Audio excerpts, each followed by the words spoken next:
John Lilly once put it this way: there are no limits at all to the human mind whatsoever, except those we impose on ourselves because of our beliefs. And those limits are also beliefs to be transcended. And that's a view that suggests that the possibilities of human transformation are virtually infinite. And we have no way of knowing the outer horizon of what it means to be human.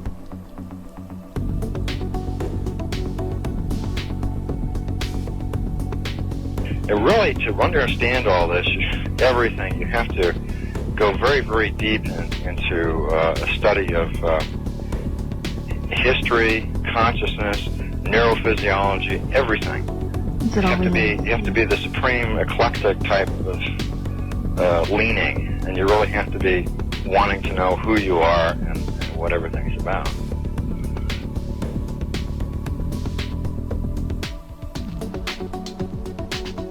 And the thing that you'll find when you go to sacred sites, if you're very humble about it, is that you are on a personal journey, and the sacred site will respond to you in a way that is appropriate only to you. The information is always what you are searching for. And it's the intent you give that energy that defines whether it is used for right action or not. And it is inside these sacred spaces that you will be reminded that you are a god, that you are a bright star. So what you're trying to do is move through the course without ricocheting off walls or creating karma. You're trying to slide through things smoothly. How do you do that? It's called flowing. There's a technique that you can do that will allow you to touch some part of your inner being that has more knowledge than your conscious state does.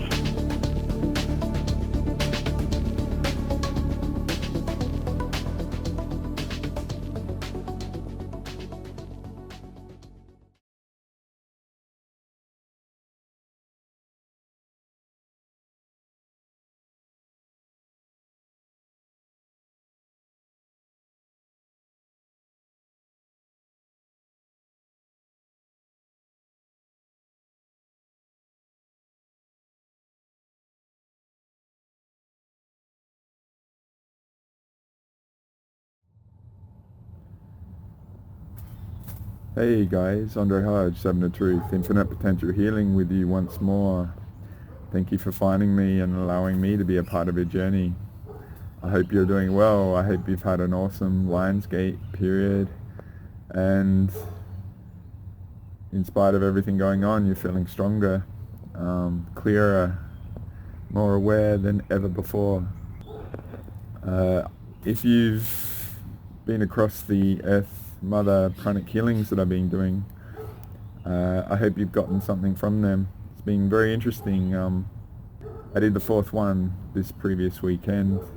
I'm doing this recording just after the Lionsgate, whether I release it on the weekend, directly after it, or I might release it at some point in the future.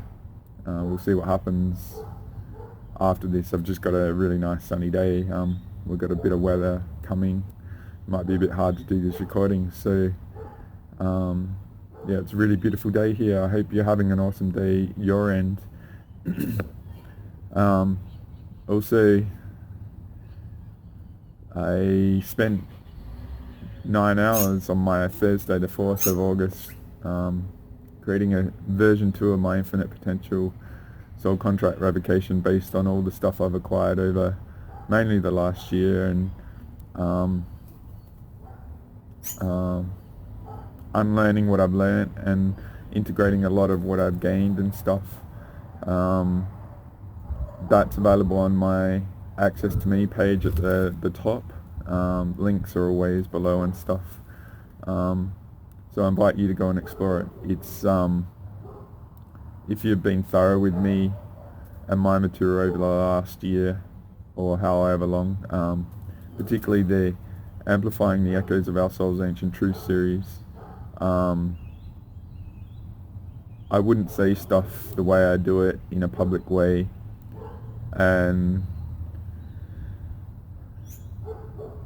unless I accept that and I take responsibility for what I say. If I'm wrong in the future, so be it. I'll call myself out. But going back to my currency trading days, I got mosquitoes. It was like if I use that trend and the charting versus the herd and the trader sort of, I'm going to try and get through this pretty quick. And I'll put images that I have next to me like I do in most of my videos and stuff.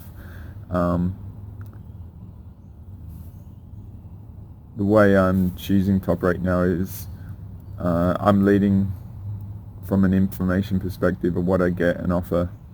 I take responsibility for the effect of it and all that I say, alright? And it's an offer for you to choose to explore or integrate or contemplate, sit with, brew with, put in the background, discern or whatever. If it's not aligned with you, that's cool, but maybe it might be in a year or two and you'll be like, holy crap, he was talking about it then.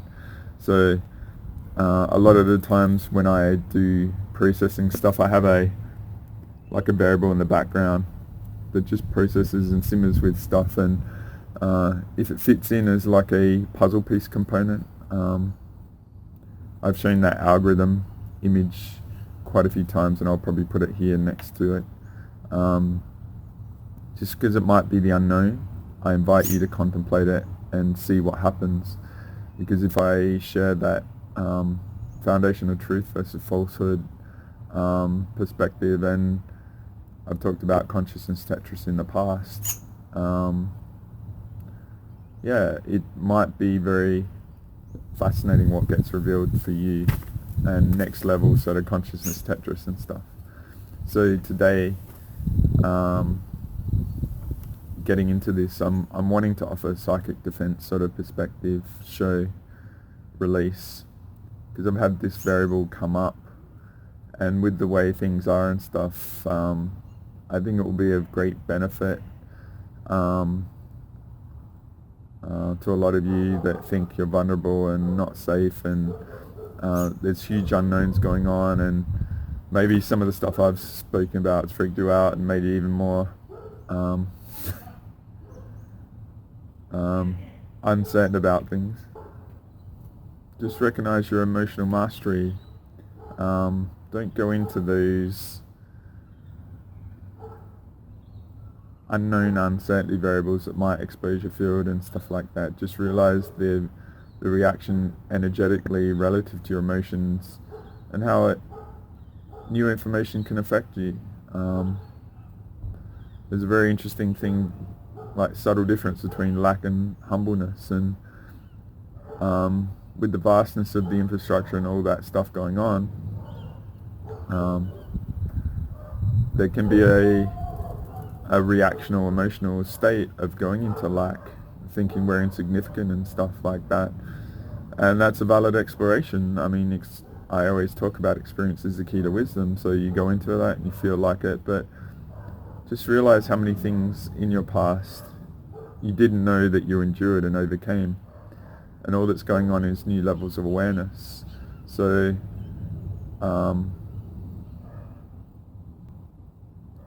so what I want to share is probably, I might make this influences part 2, bringing it forward into that perspective and offer a variable relative to psychic defense that I feel can be employed very easily.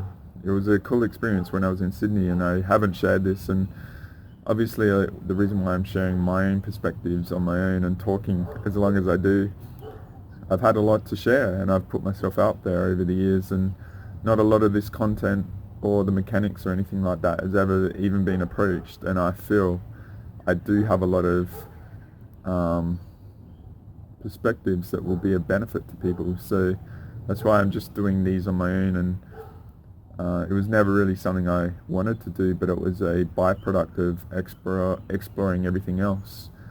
And like I said about humbleness, but I feel there's enormous gaps in the awareness of people, and I have ability to translate things to the target audience, which a lot of you probably knew, playing catch up, or very advanced, but haven't really found what you've been looking for. So I appreciate you allowing me to be a part of a journey. There's so much out there, and people like me are probably very hard to find. So however that's come about, I do appreciate it, and I want to invest this time that you're going to invest into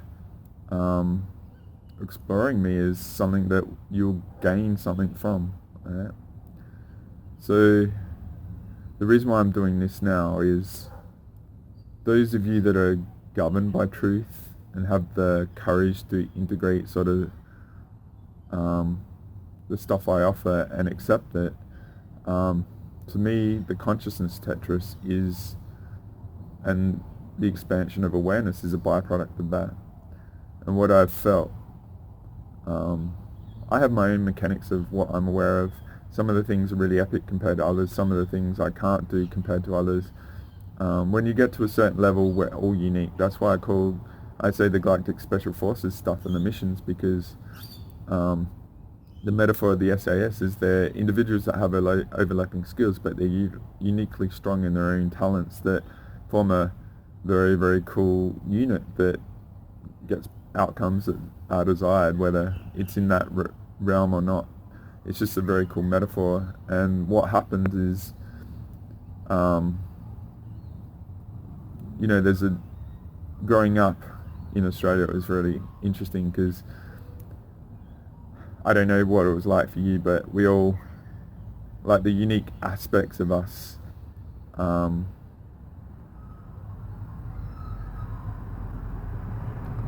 we all want to be fit in and be in a peer group and be the same and not stand out for anything, so that we can be picked off and stuff, or picked on or bullied and all that sort of stuff. So we all want to be the same. That's how it was in my era. But obviously there's beings that are sovereign and don't care and stuff. But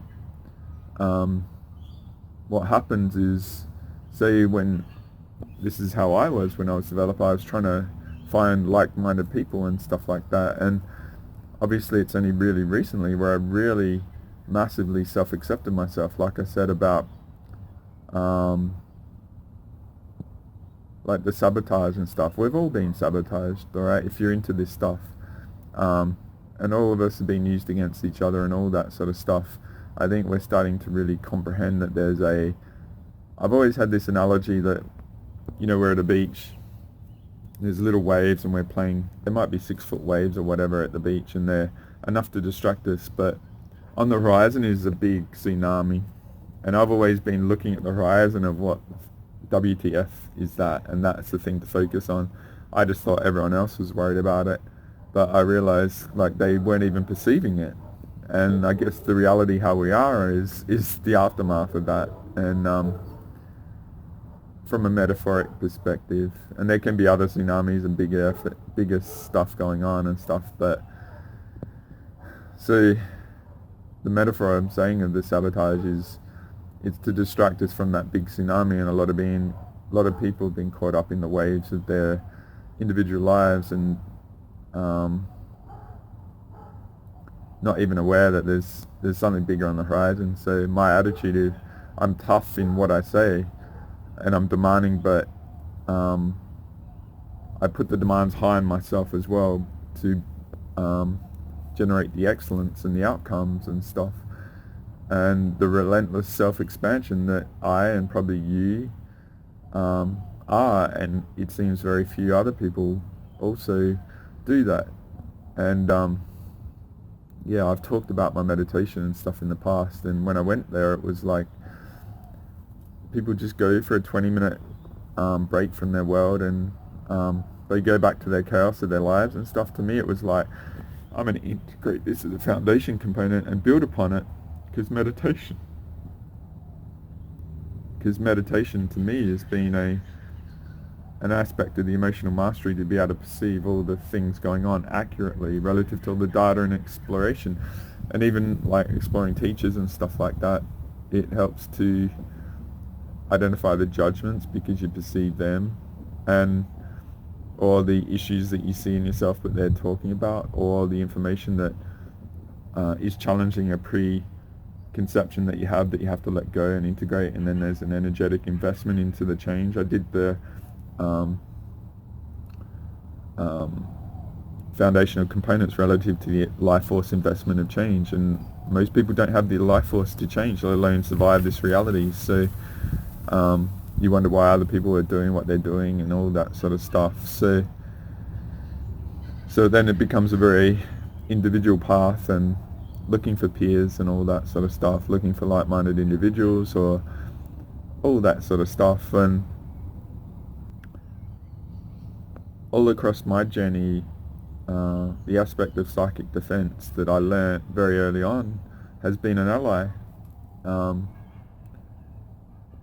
because I've had it as a process in the background. And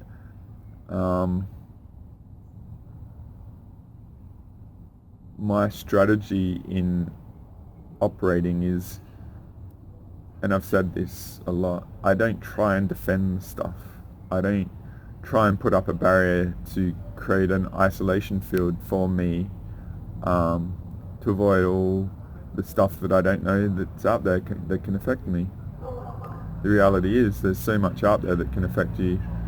The unknown is a massive component. So I talk a lot about my IT early on, where I created all the scenarios and problems to be able to gain experience quick. So when the problems came, I could actually deal with them.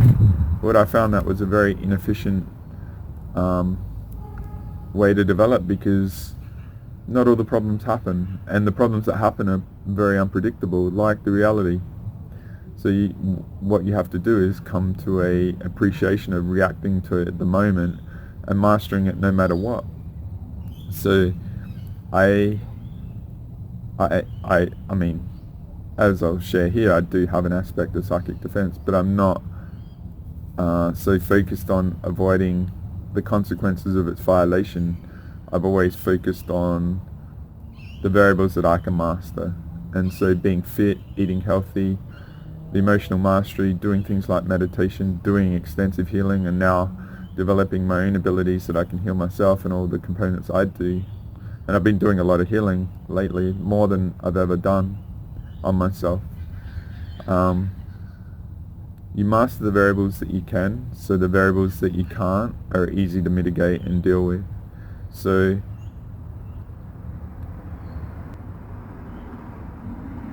yeah, that's an expression of my psychic defense, because I trust me and my ability to recover. And it's more like, oh, you got one through, nice work, but now I've got the technology how to negate it, and it will never affect me again. So it's like a one strike, one move, and that's it. So I feel and I trust this. When you disarm that thought process that you're vulnerable and you're unable to defend stuff, so you put a lot of effort into the defense of the barriers and stuff, your defense on those levels become absolutely parabolic in strength. Okay, so there's huge variables of unknown in this world and stuff, and you just have to appreciate that that's a constant variable that is going to happen. And a lot of the reason why I explain me and my sensitivity is that through all the efforts and the healing and the next levels and stuff, the investment in those sort of things, the byproduct is more awareness, alright? So if I show you this image, I just drew this up before. So the bottom line is where we are, and if we constantly develop, the byproduct outcome is that we're going to get next level, alright? And so the reason why I'm just saying this is, and showing it up early, is that when you become next level, alright, the red circle encapsulating the people is like a gestation period of the next level. And what I've gotten recently is that, I mean, I've explored my journey recently, and I've, like I say, I've identified all the sabotage, and I've removed all that aspect, removing those things that were like holding me back. I'll just use that as a metaphor. I went to the next level, but in the next level, there's all next new rules and stuff. So potentially one of your things is the amount that you can affect and the sensitivity that you have. Like I've always talked about my sensitivity and what I perceive and stuff, and it's no one's issue. It's this reality that is very abrasive, and it sends shit energy out, and we can be shit magnets, literally. I'll show you the image in a sec. But so what I'm inviting you to do is, those of you who are relentless expanders like me, investing in a lot, doing a lot of healing and stuff, there's no instruction book here. But this is what I found is, when you go to a new level, there's a gestation period of appreciating the new rules and the new sensitivities and all that. So there's a vulnerability variable that when you're trying to integrate that appreciation of it. So that gestation period, as the red circles, is an opportunity to get to you and all that sort of stuff, right? So I'm inviting you guys to be aware of that and recognize it, and recognize when you get hit and all that sort of stuff. This sort of is the mechanics of what's going on. And say that red person at the bottom, if I use my example here, and I'll get into it because it originates from Sydney when I was going through that stuff. Say when I chose love over money with my ex and she was suicidal, I went to a new vibration and a new potential, alright? But she was back where she was. And so my energy field, because I had no instruction book and didn't know what the hell was going on, was triggering all the shit in her. I was a threat to her state. And so the stuff that she was entangled with and all her past stuff that I had no comprehension of trauma and all this sort of stuff was being used to affect me. She was working a bank and all this sort of stuff, and all the karma that she was doing and all that sort of crap. And people that don't take responsibility and think they're perfect and all that, having an ability to see what they do, they're like bullies, but they expect everyone else to accommodate them, sort of thing, right? So that's the experience I had, and I'm sure this is what's going on with a lot of you now. And the reason why I'm bringing the psychic defense one up probably a lot earlier than I would have done is it's very important that you have an appreciation of psychic defense, and I think this technique that I have will help a lot of you. It might be just the edge that gets you through other things that help to allow you to, instead of going to repair, to feel more comfortable in defense and safer. And so, as I said about me, it will amplify your ability to defend because you're not playing insecure, unknown sort of stuff, right? The other thing is, and I'll use pranic healing as a metaphor. I can't remember his name that created it or birthed it, but his attitude was, the aims of his purpose was to allow in every household around the world there to be a healer, to be able to heal people in their families and stuff. So from a appreciation perspective of that, if it is a possibility to get, 1 billion, 2 billion healers sort of thing, it can't be rocket science, alright? It's got to be straightforward, elegant and simple and efficient, alright? It can't be like all sorts of variables like PhD degree sort of stuff, right? That takes years of learning and all sorts of stuff. It's got to be just a add-on, simple sort of expansion of where people are already at, right? So take that as a metaphor of, every human being is an energetic being. We all have auras, we all have perceptions, we all dream, we all have individual thought processes and compassion and empathy and all sorts of stuff. We all have life force that's nourishing to the system and stuff like that. We all can have influence over us, and we all can be influences over others, alright? So with all those variables and that metaphor of the pranic healing, then to me, alright, psychic defense can't really be a rocket science PhD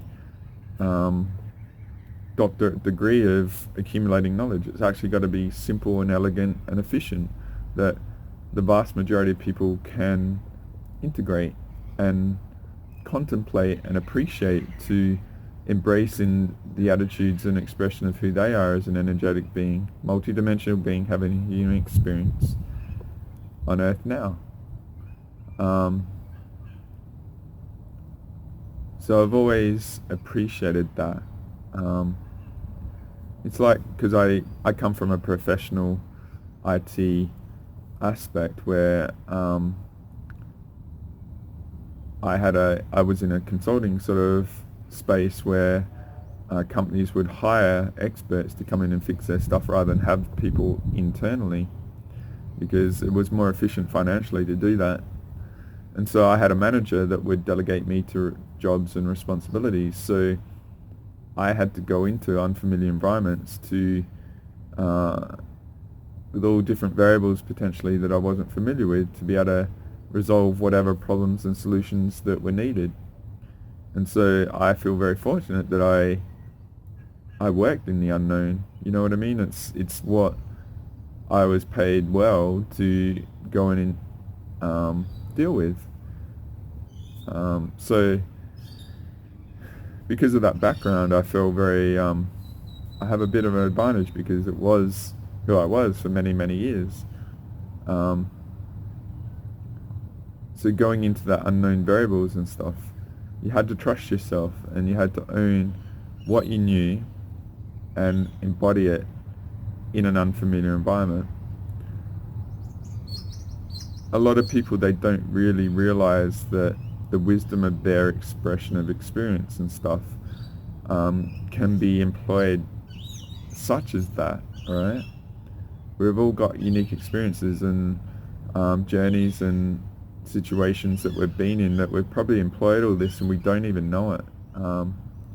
So I talk a lot about passive versus active mode. So say if you weren't aware you're doing it and you didn't know your own mechanics, then it might be a volume of say 10 to 25 out of 100.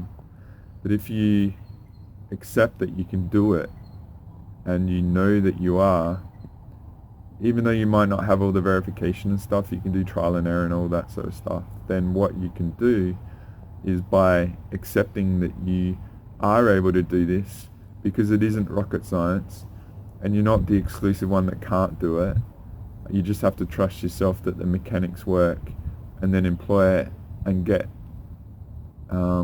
experiential reactions and feedback to what's going on. The key is that you own it, that you're not one that can't, as in the lack. They're very, very subtle emotional states that you really got to identify and appreciate. So appreciate the difference between humble and lack. Like lack.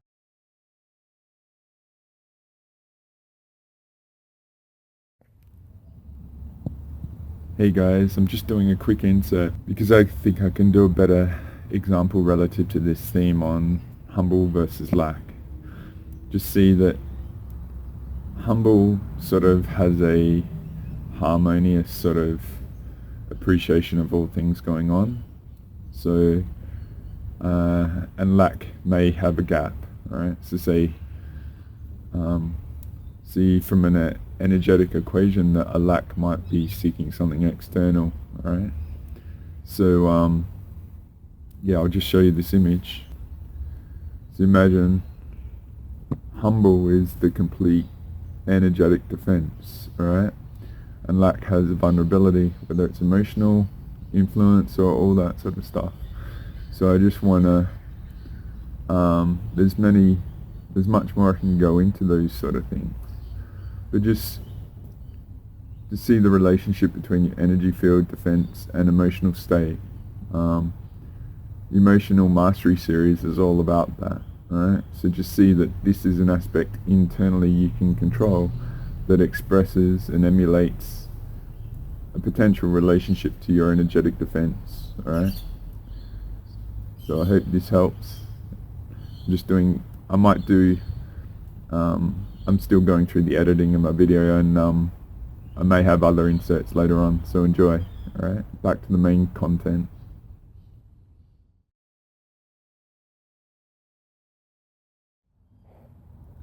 So what I might get into is the main body of this teaching. I've talked enough.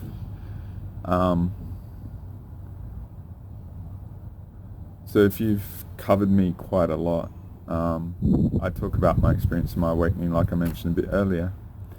And I was in Sydney and I chose love over money with this ex. And I've expressed all the variables about that many times, and I don't want to repeat it too much, but as I show this, I can in hindsight review that I went through this without knowing it.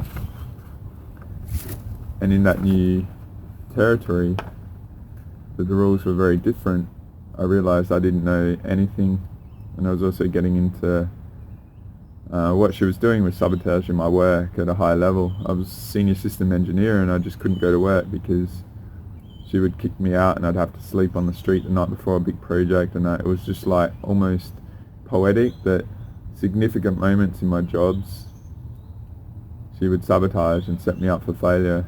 And eventually I got fired from a job early 2009, and that was during the peak of the financial crisis sort of stuff back then. So I got into currency trading because I lost money and all that sort of stuff. So 2009 was a very I was over in Sydney without much funds, and I'd invested a lot to get there and many other variables while I was there. And I guess when you come from not much, you're very tolerant about things, and without the understanding of what a bad situation is in a relationship, it was just able to endure and all that sort of stuff. So I went through a lot of expansion in 2009. I came back to Adelaide a couple of times, and I came back for a 2-month period back in, I think, July to August sort of time frame. And I was getting into Mind Body Expos and all the books, and I've talked about Danny and Brinkley, Saved by the Light and Death and all that, and then using two sort of streams, the people I didn't know that were teachers and the concepts as well. So one of the concepts related to death, I came back to Adelaide and I did past life regression.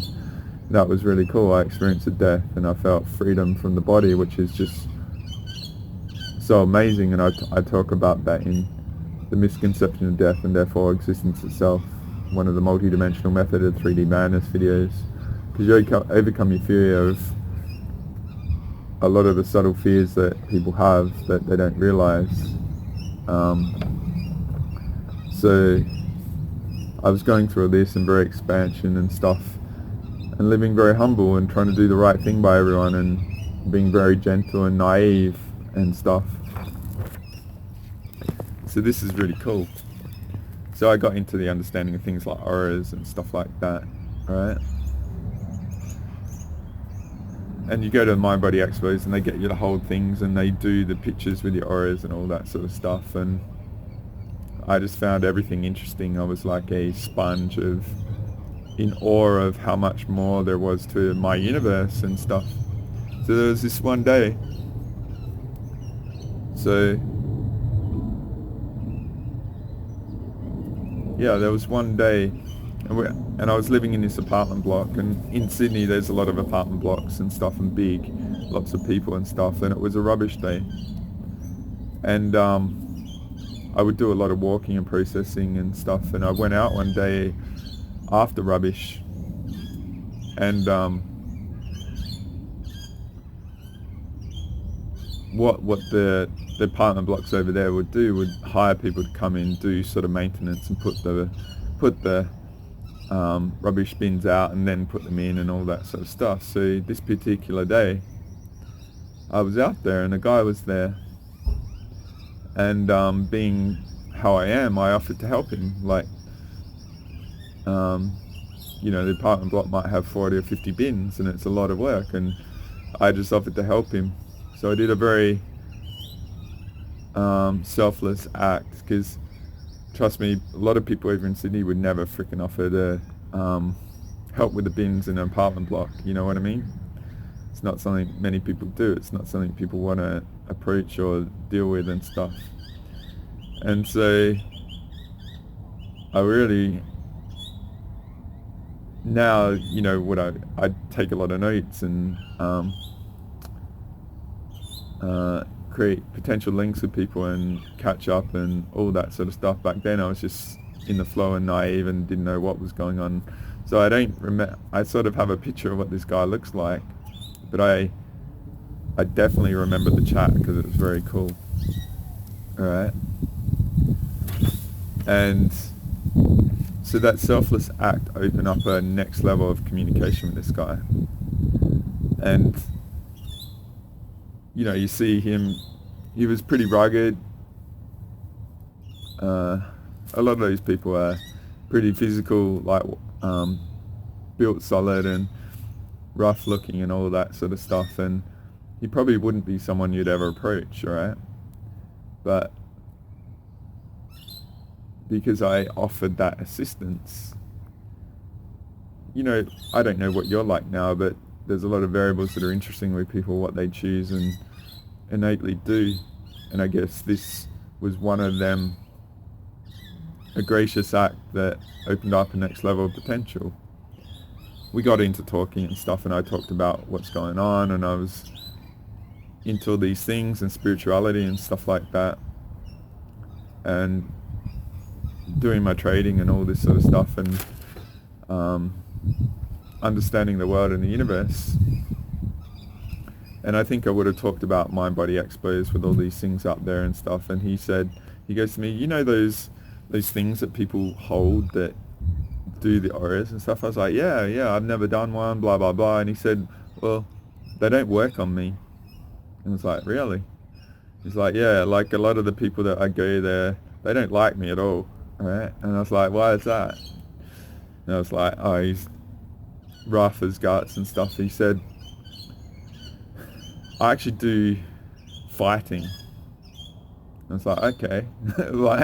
like what the fuck have I opened up here? And what this guy does is he does like paid fighting and stuff. He's a martial artist and stuff. And it's like, wow, that's cool. It's like he's doing like a low level job.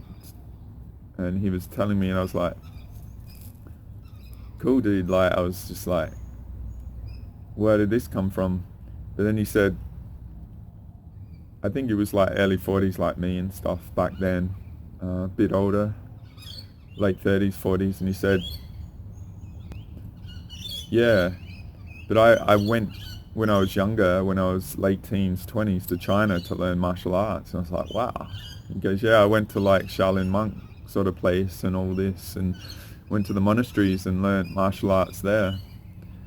And he said when he fights, another aspect comes over him like a warrior, and he's just unstoppable.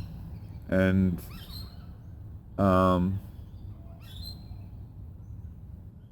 yeah, and it was like, wow, it's like this guy looked pretty rough, and he didn't really give a shit about what you thought about him, you know what I mean? Like, I just didn't know the variables and all that. And he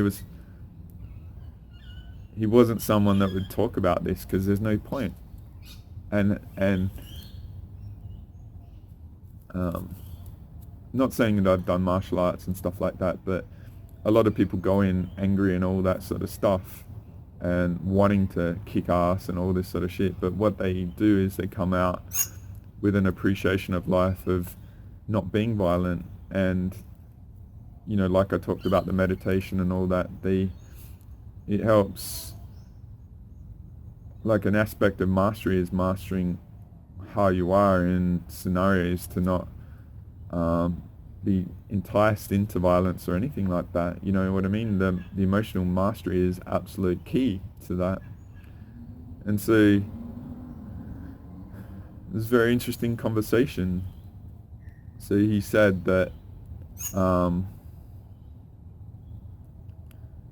one of the aspects that we're taught there is energy mastery and stuff like that. And what the technique he taught and shared was as an aspect of the training, you actually learn how to suck in your aura, right? So if I show you an image quick. So in the recalibration to a new energetic reality shows, what I suggested in them is as we expand, okay, as we become more aware, there's more variables that we can entangle with. So all those lines are different people. So you might normally be like that and you go through an expansion and then all of a sudden your field of influence is much faster, and there can be people that are messed with, not in good energy. Maybe they've got trauma, or maybe they're like Agent Smiths, all sorts of stuff, right? So if you don't have an awareness of your effect, then you can be more vulnerable to the greater number of variables at play without even any awareness of it, all right? So what I suggested is, in those shows is, and I was reluctant to say it, but it's sort of a necessity now, is that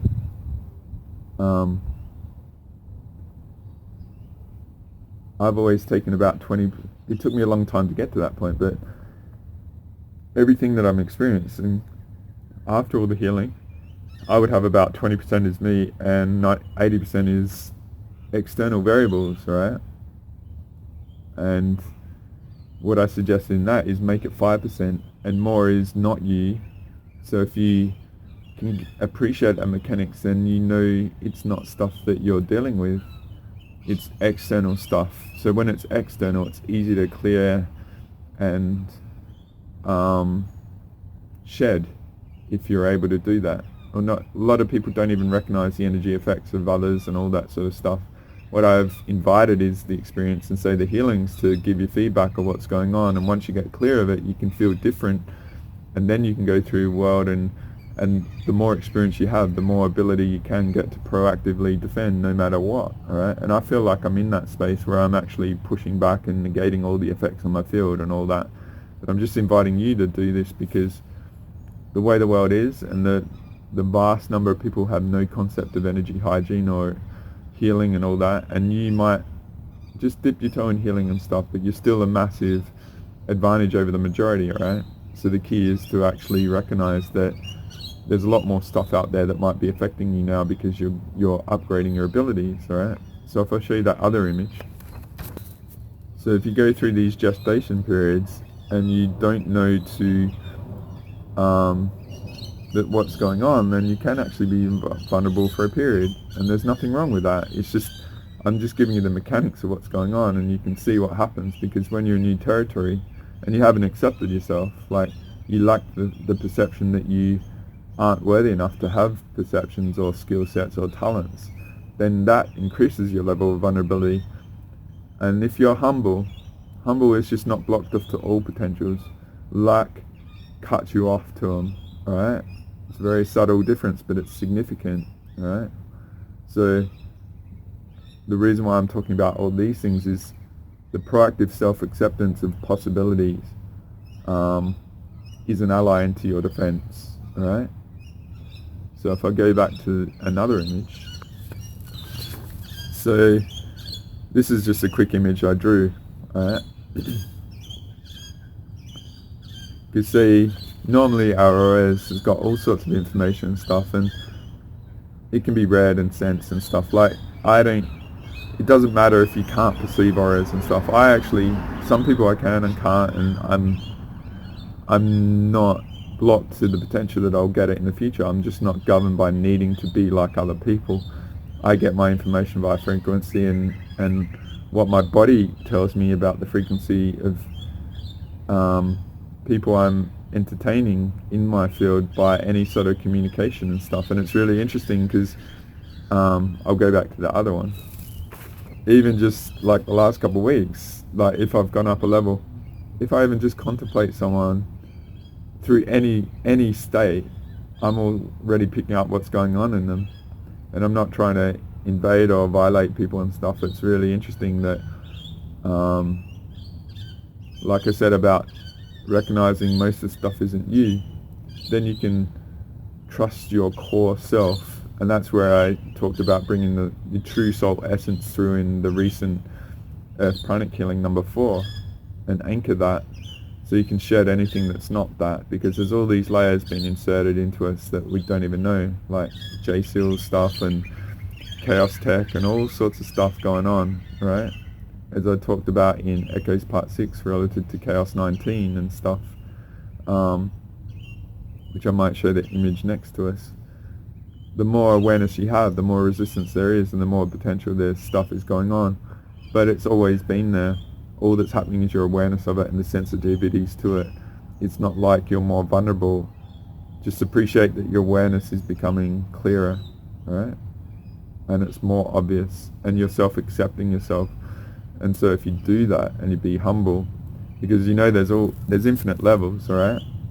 And you think you know everything, and then you'll get upgraded, and then you'll be like having to reinvent your defensive will and stuff, all right? So yeah, this guy, he offered that you can actually suck your aura in, all right? So I was like, wow, like there's a real, like, you know, the beauty of a child isn't bogged down by all the preconceptions and programming and concepts and imprints and all that. So I was at a very raw time, so I was open to all possibilities. And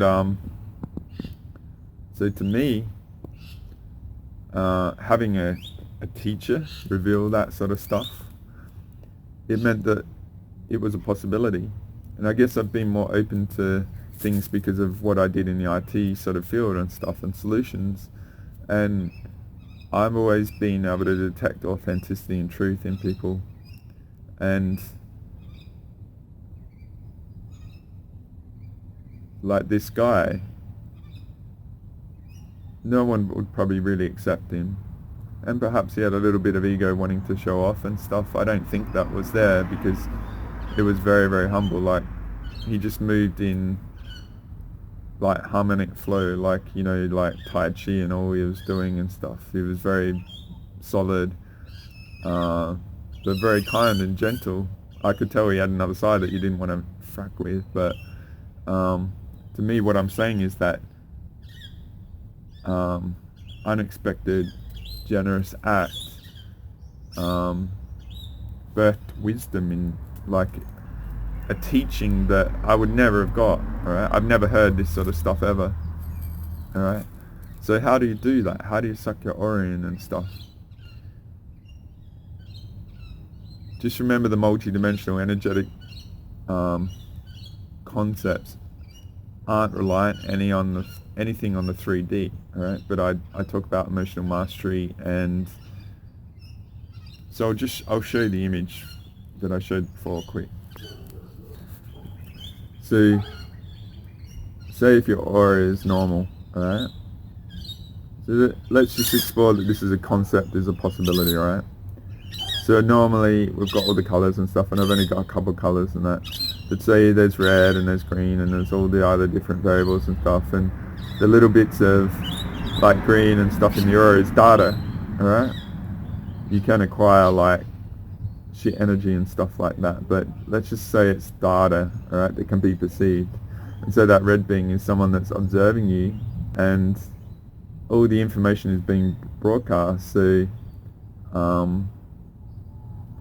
they can have a handle on you and all that sort of stuff. So if you're sucking your aura in, and the usual information that they are reading and their technology allows them to get information of others isn't there, alright, then you can be a bit of a mystery, alright?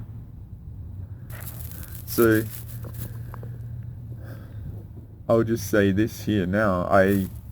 I've had a friend, her name's Maya, she's wonderful, she's been very supportive of me, and when she was 55, she used to be a head pediatric, a nurse of children, premature birth children and stuff, so she's very, very cool. But I met her at my meditation group, and she's around and stuff. she said that when she was 55, she was very angry, so she got into Israeli street fighting, Krav Maga, to express her anger in a transmutive way, to become a martial artist and stuff. So she's very cool. Like, she's like from Vietnam, and she was a refugee, and her father was a diplomat, and he was killed during the war and all this sort of stuff. So she had a very interesting life, and she's got a good heart, and it was very cool to meet someone like that. And she had a cool story, and I've shared this in the past, but I'll just share it here, is that she had an uncle, like when she was young, that was like a sword warrior, right? And so that would have been like the late 19th century, earlier 20th century, like 1850s, so she's like 65 now, so he would have been very old, but the turn of the 20th century, like 1850s to 1910, 20, 30s, so they were still doing that, right, in that era in Vietnam where their culture was very old. So I mean, the bombing and all that sort of stuff, it's probably indigo sort of birthing sort of stuff. That's why Vietnam and Cambodia and Laos was all destroyed by that era, right? What she said is her uncle was a sword fightsman, and they would get stabbed, all right?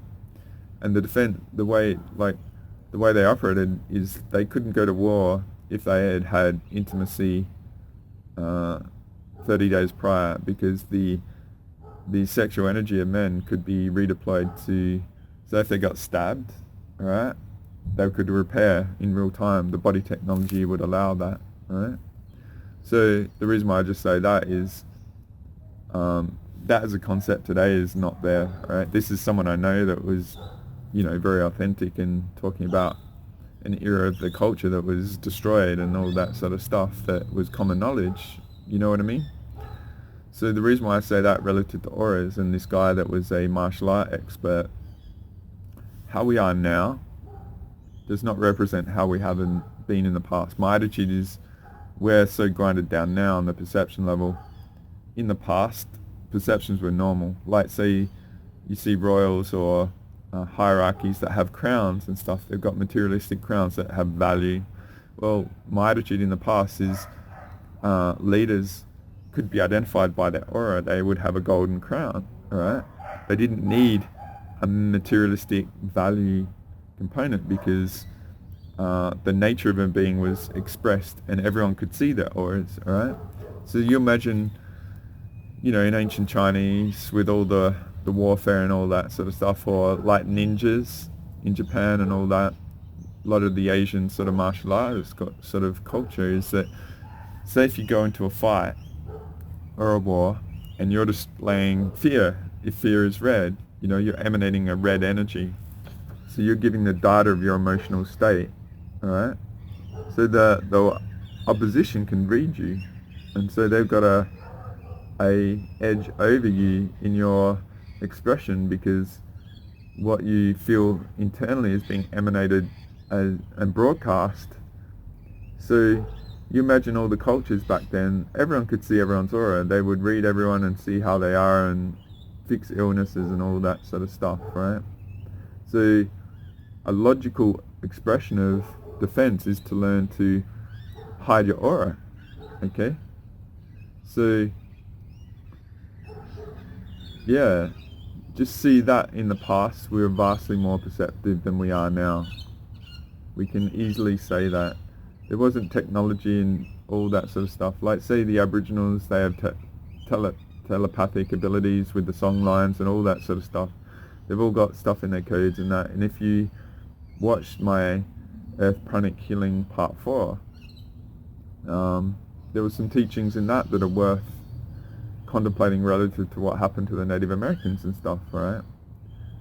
Foods and suppression of diets and stuff like that relative to sacred foods, which would set the body up for our maximum intuitive potential, such as the shamans and stuff, right, throughout time.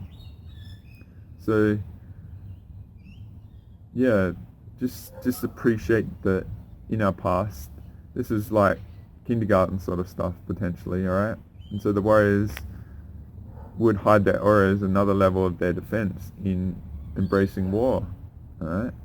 But we don't need war to do that. I'm just saying that that's a valid reason why they would do it. It gives you an edge over your enemy, alright? So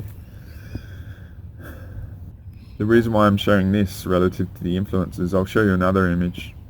So I believe I showed this in Influences Part 1, alright? This is how I've talked about being a shit energy magnet, alright? So you walk into I've talked about supermarkets of late. They're pretty interesting places because a lot of people during the lockdowns and stuff, there were only places you could go, so they were quite energetically challenging. They could be like booby traps, landmines, people dumping their energy, people bringing it. You walk past people and they can be carrying it. Plus, a lot of the information is false out there, and it can be loaded with energy and stuff like that. And you wonder why people are getting influenced, and that they're putting in them and stuff is influencing, and all the frequency sort of stuff that we have is all designed, from my perspective, to limit the intuitive potential. So say you're just browsing the net and all that sort of stuff. If you've listened to the earlier Part 2 and 3 Earth Pranic Healings, I talked about aspects of our society that we're in that a lot of people can go and explore, and they can be carrying energies that they've gained through that, particularly the sexual sort of stuff, dating apps and all that. That everything can be have a multi-dimensional energy component that most people aren't aware of, but as you go through expansion and you interact with people, or you interact with the sites and all that sort of stuff, your expansion can be an area of focus. Because if I show you the other image, this is what I showed related to Chaos 19, is the more you expand, the more layers that you entangle with, potentially, or interact with that you don't know, that can be loaded with stuff you don't know is affecting you. So do you think if you have auric mastery and just even appreciation of this sort of possibility, that your ability to endure all this stuff is increased exponentially, alright? So yeah, it's interesting, isn't it? Because to me, a lot of what's done is just to prevent you being your potential and us, and seeing through everything going on, alright? So just see, as the expansion happens, there's all new territory, there's all new variables at play, and all that's probably happening is that you're just able to perceive what's been affecting you all along that you never knew before, alright? So when you enter new territory, there's just different rules and different understandings and different appreciations. And it's a bit like if you did watch the Obi-Wan series at the end, like where Obi-Wan's master reveals himself. He's always been there, alright? So I just invite you to contemplate that, and there's nothing to fear. Be empowered by the experience, and if you get beaten up and stuff, then there's nothing wrong with that. It's all data, because then you know how to calibrate yourself going forward, alright? So, as I said, when I met this guy, I was very naive, so I was like childlike. So it wasn't like, the way I am is I'm very thorough. Like when I was doing IT, I created a whole lab and created all these problems. I did all the tests very hard and stuff because I did Microsoft MCSE, and a lot of people cheated and they got their qualification to get more money and stuff. But I was like, I don't want to be in a freaking situation where it was expected of me and I don't know what I've done, because I've chosen a shortcut rather than the process of mastery. And so obviously I'm always very thorough, but I've never heard anyone advise this sort of technique, or you can do it. So I mentioned before that don't relate the multi-dimensional aspects to how you operate on 3D, but I'll give you an easy way to start practicing it. Let's say I talk about investing energy into processes that might have 10 or 15% going and stuff. So Just imagine you're putting 5% of energy into this, sucking your aura in to initially start. Just see it as multi-dimensional weights of like going for a jog. You get to a point where you get out of breath and stuff, and then what you do is you might get from here to there initially, but then you get fitter and you get there to there and there to there, and then you don't need to stop, right? So imagine when you breathe and you breathe in, you're just holding your breath, right? And the aspect of holding your breath is you're condensing your lungs, or your lungs are expanding, but imagine you're breathing out, all right? So your lungs are empty. So do it reverse, all right? That might even make it more complicated. But imagine when you breathe in, you're bringing your aura in at the same time. But this is a big thing. This is why I'm saying don't relate it to anything in the 3D, all right? Like, we need air for our body, the oxygen. And when you release the air, you think the association with the aura is the same thing, but it's not, alright? The key here is the concept that you can, alright? Because it's possible, alright? And if you accept that, just like spoon bending, just like remote healing and all that sort of stuff,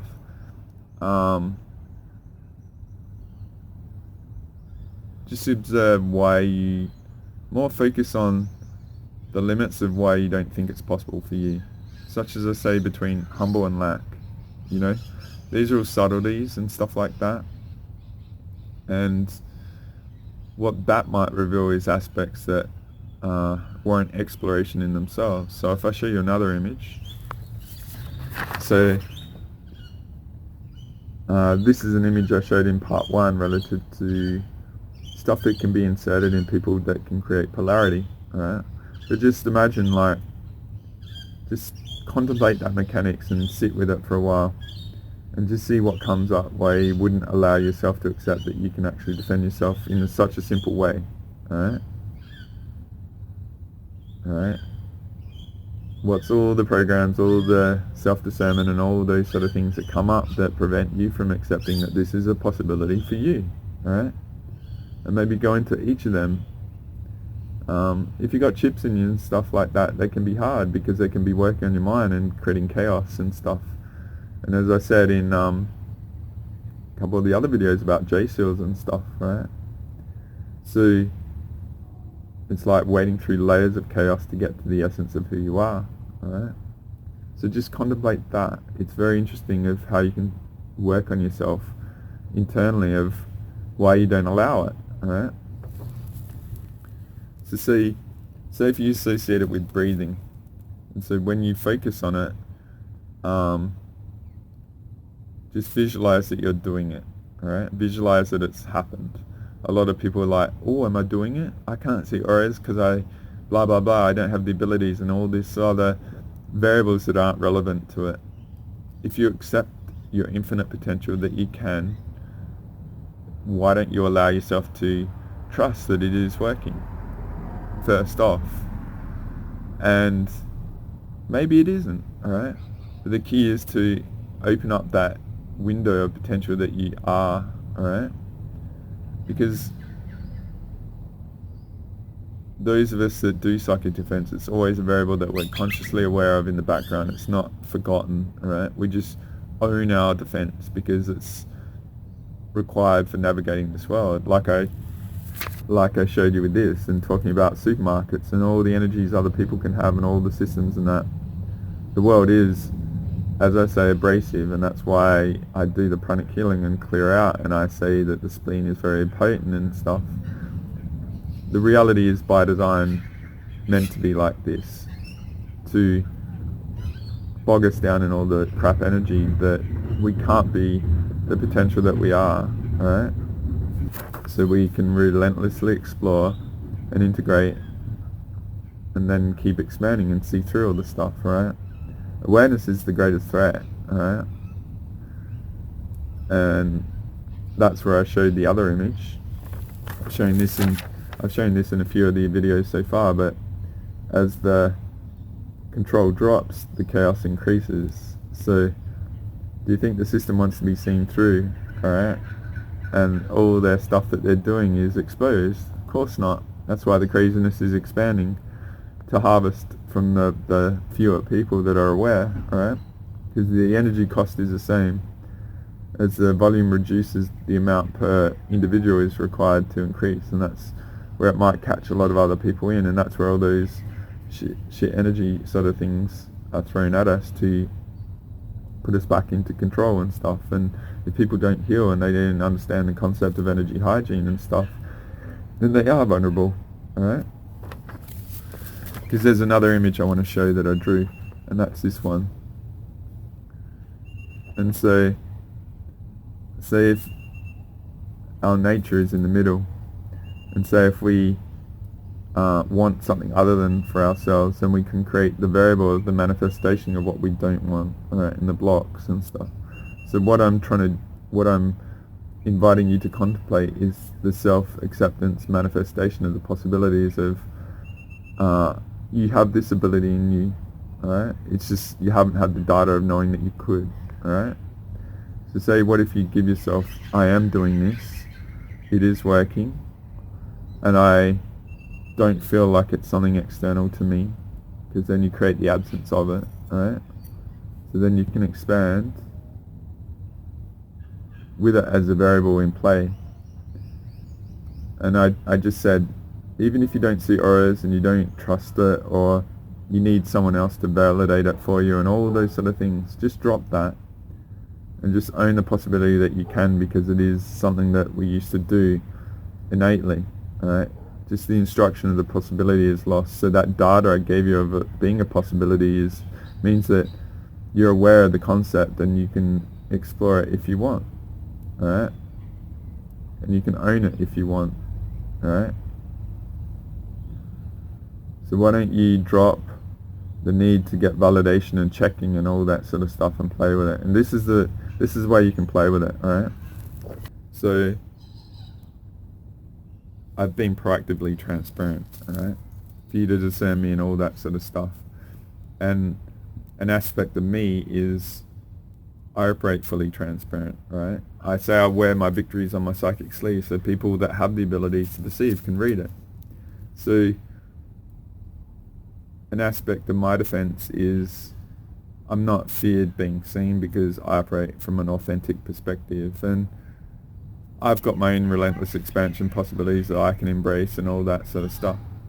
And trust me, I love working on myself and improving and all that, but let's say an aspect of me is I can hide my aura, but I'm transparent, and I don't fear being seen, and I don't fear the potential hits that come. So everything is in harmony at another level because I'm not embracing any lack or insecurities and all that. I trust my ability to overcome. I go see healers if I need, and I've done a lot in the past, and I'm not fearing being vulnerable, alright? Because that fear of vulnerability is probably on the precipice of your next level, that you're self-imposing your limits, alright? Because a lot of people fear being vulnerable or exploring their hidden sort of traumas and letting go of them, and so they can be limited by all those things, if that makes sense. The reason why I'm saying all this is I've operated with a lot of people and all that, alright? I've done a lot of things. I've been in recordings, shows, conversations and all that sort of stuff. What I've realized is by embracing all these variables, including the aura hide, you have a level of encryption that people can't actually perceive, okay? So I've always operated with, say, all these variables of all these teachings that they have a potential of being talked about. So if I'm hiding my aura but it's a data in my field, I'm testing whether people can read me. And honestly, I don't think they have been able to, alright? Especially when agendas pop up and sort of greed and all that sort of stuff. I am totally obvious in what my mechanics are. I don't really change that much. Like that evolving thing, if I gain another variable of a component of mastery that I can add to myself, I add it to my repertoire of my core aspects. So what I'm saying is, I know I haven't been read, despite what people's perceptions portray themselves to be at and stuff. And I've worked with a lot of very high level, very perceptive beings, but I know that they can't read me, alright? Because I'm holding in my energy field of possibility of what is to be done or what I'm thinking and all that. They're not even getting it, alright? So what I'm inviting you to do is this works, alright? And I am totally transparent, alright? Maybe it's not relevant to them and all that, and I could be wrong, alright? That's cool. But what I'm inviting you to do is it's actually more effective than what anyone can really realize. And so if you're operating from authenticity, you are transparent, alright? There's no agenda and all that. So what that identifies is the agenda in others potentially, alright? Because they can't read it, and then their perception is limited by that vested interest, alright? So this is how you can discern perception in people and all of that sort of stuff. And maybe it's so hidden and encrypted it's not relevant to the interaction and stuff. And I guess the way I perceive is I hear the variables and the frequency, and I get my algorithm going, like I've said, and I'm not limited to the algorithm of what's me. I'm open to the unknown, like I've shared this many times. Like I get me and I know thyself, like that algorithm up there, but I'm appreciative of the unknown and the vastness about things out there. And I love discovery. Like I'm passionate about discovery. And as I said in the last video, I feel enormously privileged that people who do come to me share their stories and we go through them. And like the mechanics that's going on with me is I ask people a question, they process it, and then their body reveals all the energy spots that need to be cleared and stuff. It's really very loud to me now, and it's very efficient. And I feel very honored that people choose me to explore, to be thorough, to eliminate all the variables that might be a potential gap that creates the shit magnet opportunities and all that sort of stuff. But I said this in the last video, I can't be anything but optimistic because I'm so fortunate I have these people that seek me and share what they've been through and have the courage to be vulnerable and share their experiences. And maybe they're operating from lack and they've never sought validation, and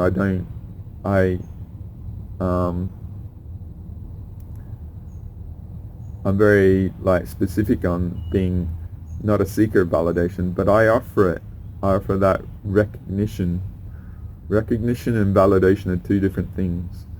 It's important that we recognize our fellow man to inspire them and empower them, to let them know how amazing they are. Like just championing through a day that might be really shit and not playing the victim and stuff. It's like, wow, it's like you get what I know about my energy and my power is talking about things from a victim point of view, and you can discern me if I've done that. If you think I've done that, it's not coming from a victim point of view. It's because I've been friggin' hiding my aura and people can't even perceive what I've done and been through, and people don't even know the questions to ask. And everyone around us can be so rich of wisdom. So all of that is why I share my story, because you don't know the genius that might be around you, and you might not go and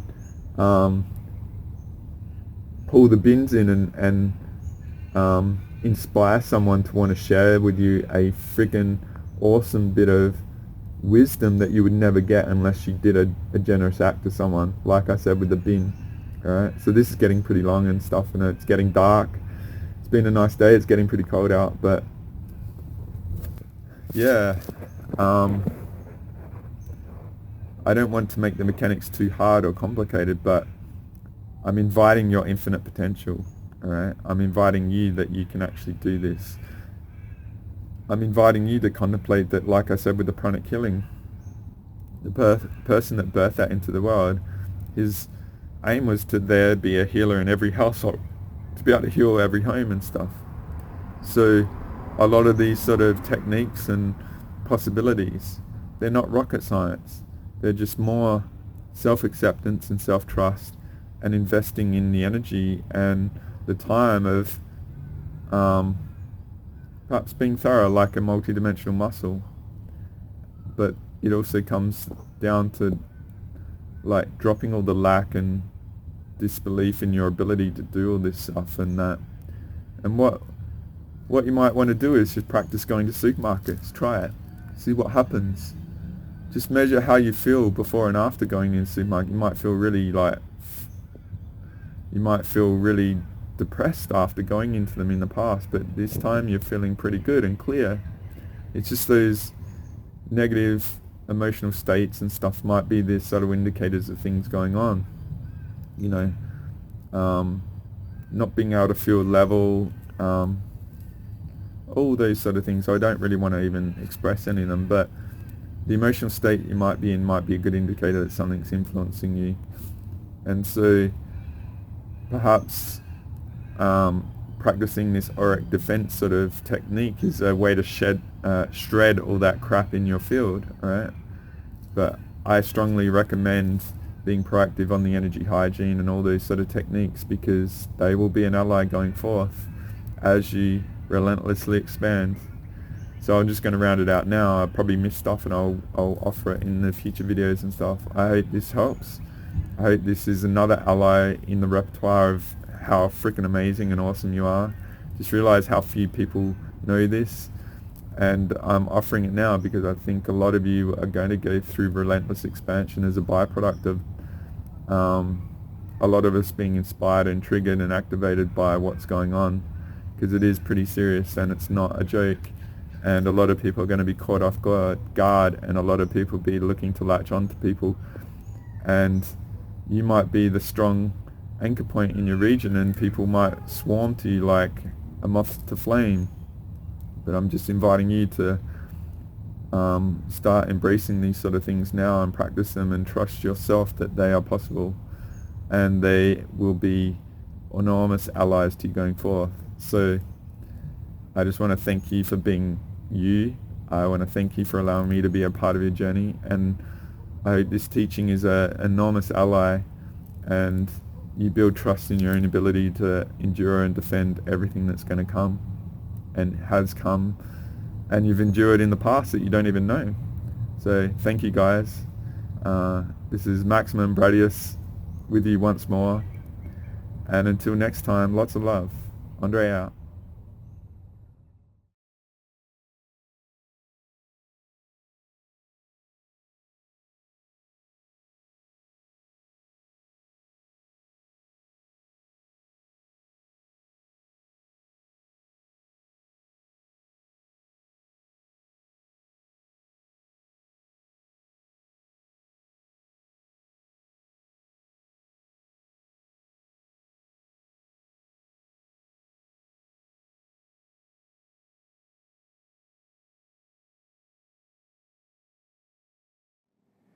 The very next verse in the Bible is the light at the end of the tunnel, the light at the end of this darkness.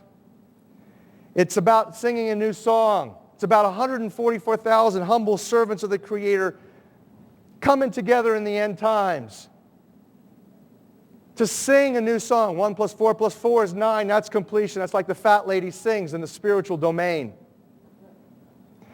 And I didn't realize this, but when we published these codes and we made them known, and the musicians around the world, Jonathan Goldman, Al Harris, Kunkel, Dan Kunkel, numerous other people started to spread this technology, this new wisdom, that the electromagnetics of the power of the Creator's tones, and we as humble servants, the co-creators, created in the image, empowered with the labia ratum. The sixth note of the scale is La, Ut, Re, Mi, Fa, Sol, La. Labia ratum, the lips, the creative instruments.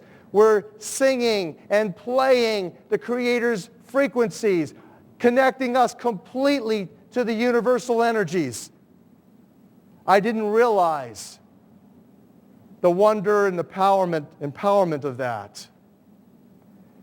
I believe that what this is it's a doorway, it's a key. It's a key to hasten what has already been hastened, the spiritual renaissance. And the power of that makes anything else pale by comparison. That I used to say years ago when I did the book, Emerging Viruses, AIDS, and Ebola, I used to tell people, you know, my grandfather died by choice after smoking for about 75 years.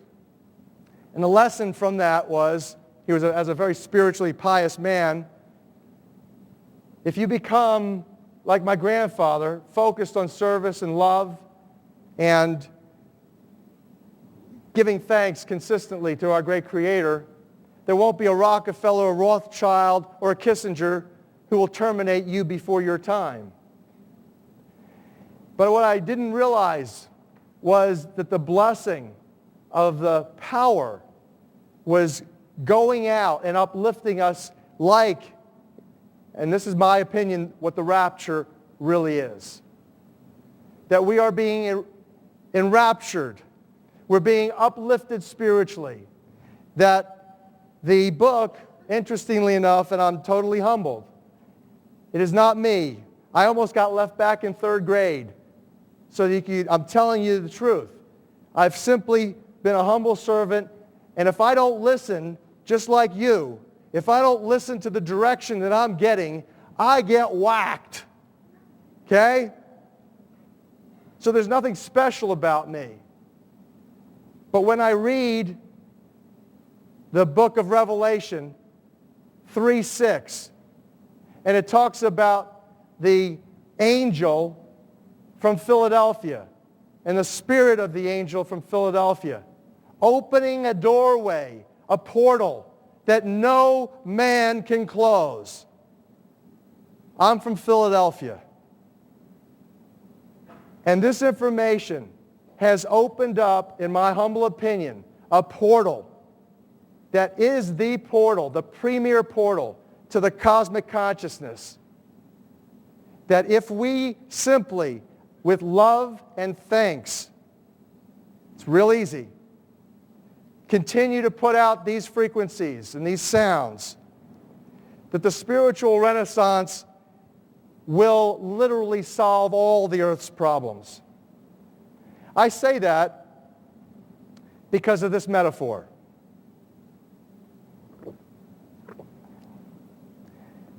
This is the difference between the power of our Creator and anything else, particularly evil.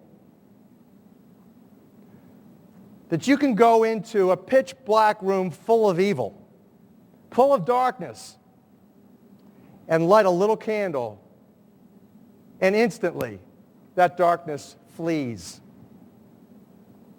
But you can't do the opposite. You can't go into a well-lit room full of truth and wisdom and righteousness and joy and health and harmony with the universal power. And you can't take any amount of darkness and go into that well-lit room and have any effect whatsoever. That is the metaphor which I frequently think of when I think that I'm not empowered. It is the greatest lesson for me, and I think for everybody else, to know that we're on the winning side and that we win in the end.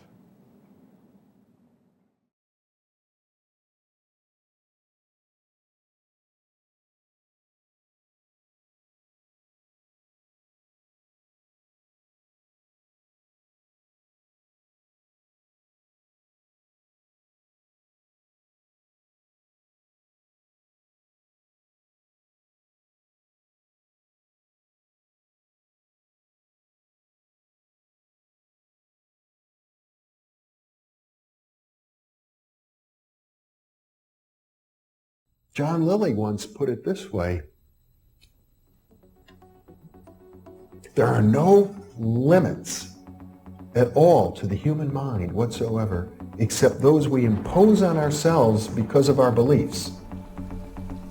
And those limits are also beliefs to be transcended. And that's a view that suggests that the possibilities of human transformation are virtually infinite. That we have no way of knowing the outer horizon of what it means to be human.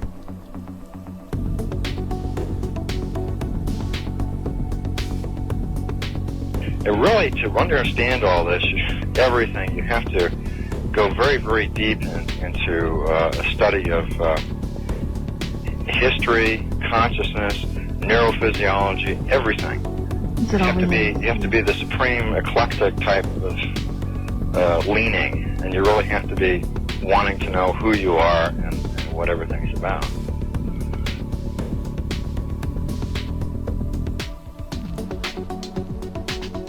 And the thing that you'll find when you go to sacred sites, if you're very humble about it, is that you are on a personal journey, and the sacred site will respond to you in a way that is appropriate only to you.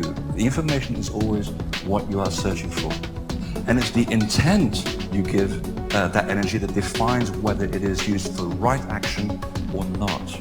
And it is inside these sacred spaces that you will be reminded that you are a god, that you are a bright star. So what you're trying to do is move through the course without ricocheting off walls or creating karma. You're trying to slide through things smoothly. How do you do that? It's called flowing. There's a technique that you can do that will allow you to touch some part of your inner being that has more knowledge than your conscious state does.